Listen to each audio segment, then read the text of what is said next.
Sziasztok! Üdvözöllek újra titeket!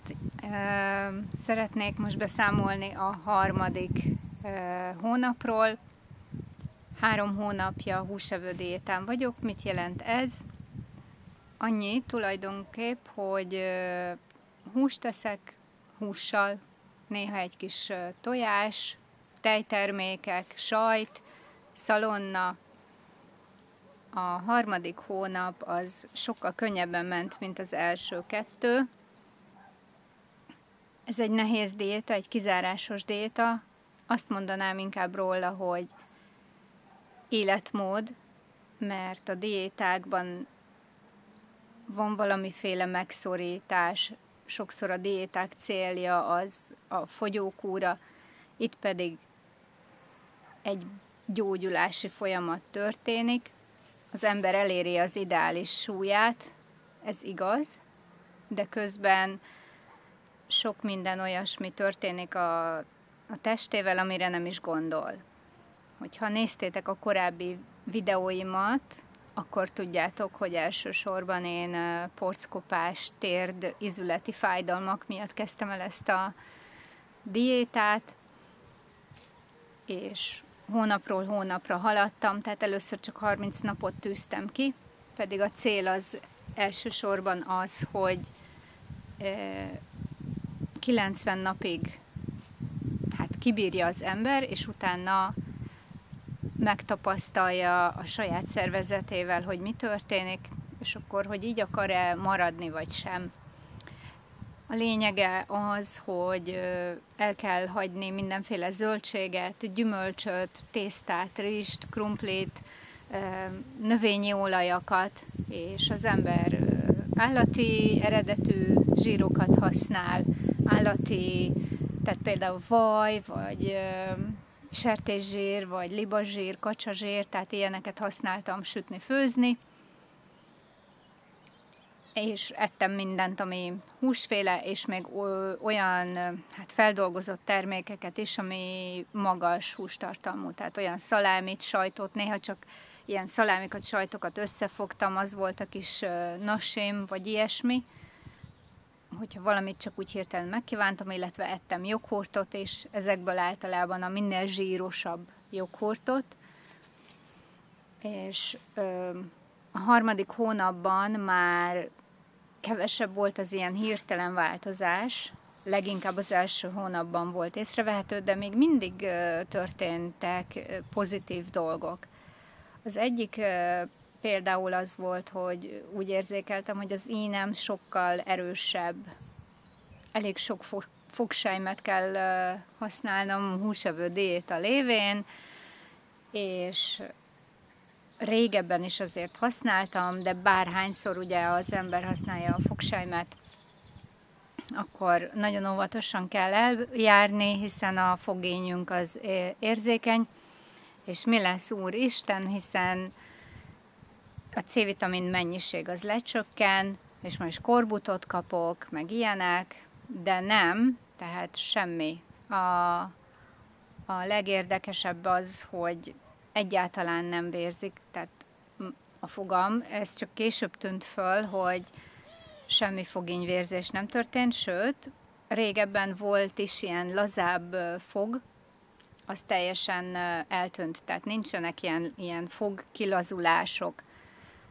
Tehát a C-vitamin az leginkább a szénhidráttal verseng az emésztés során, és hogyha az ember nem eszik szénhidrátokat, akkor nem kell annyi C-vitamin, tehát elégséges, amit egy májban vagy a húsban van. Tehát abszolút nincs semmi ilyen nyomelemhiányom, vagy legalábbis úgy érzékelem, hogy nincs.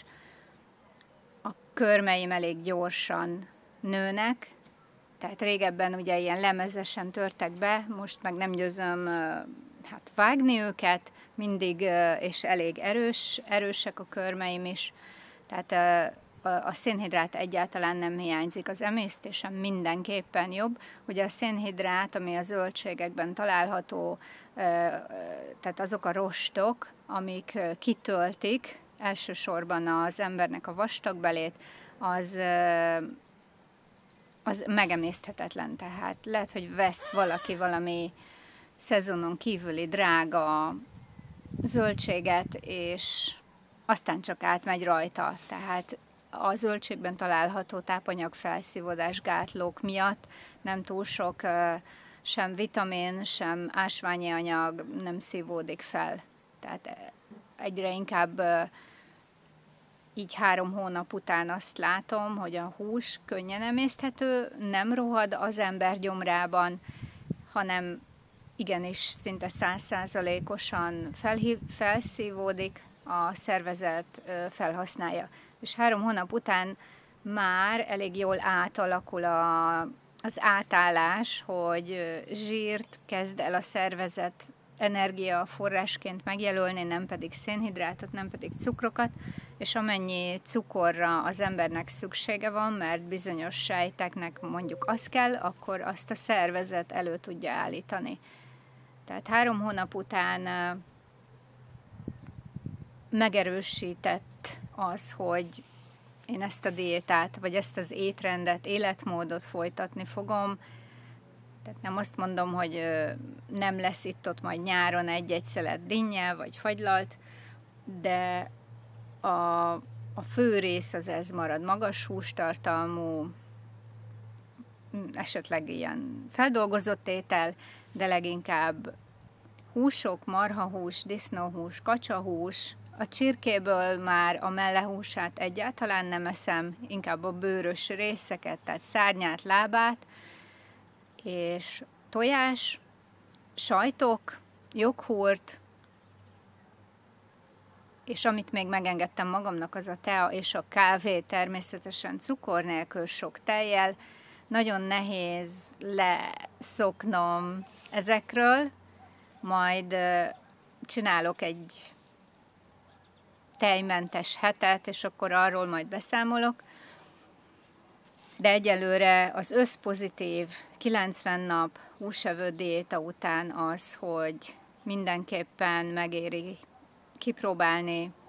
Szerintem az ember csak nyerhet vele, és én azt gondolom, hogy ez az életmód, ez abszolút kivitelezhető. Nem drágább, magába a hús persze lehet, hogy drága, de hogyha az ember nem vesz hozzá annyi mindent meg, nem veszi meg a zöldségeket, a köreteket, a különféle rákcsálnivalókat, a sókat, vagyis az ilyen chipseket, a süteményeket, a ropit, nem tudom mit, akkor csak ott vagyunk, hogy veszünk egy adag húst, azt szépen megesszük, és azzal jól lakunk. Tehát az embernek a jól lakottság érzete is más lesz.